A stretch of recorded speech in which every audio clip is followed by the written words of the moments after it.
Hey everyone and welcome back to another video. In this video, I'm going to show you how to change your shipping address on the Depop app. Now this video is going to be particularly useful for individuals. Let's say that you want to go ahead and change your shipping address.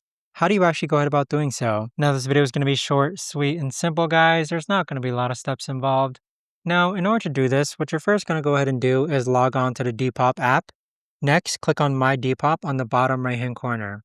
Now on this page here, you want to go ahead and click on the hamburger icon in the top right hand corner. Then this option here, you want to go ahead and click on where it says payment settings. So click on payment settings.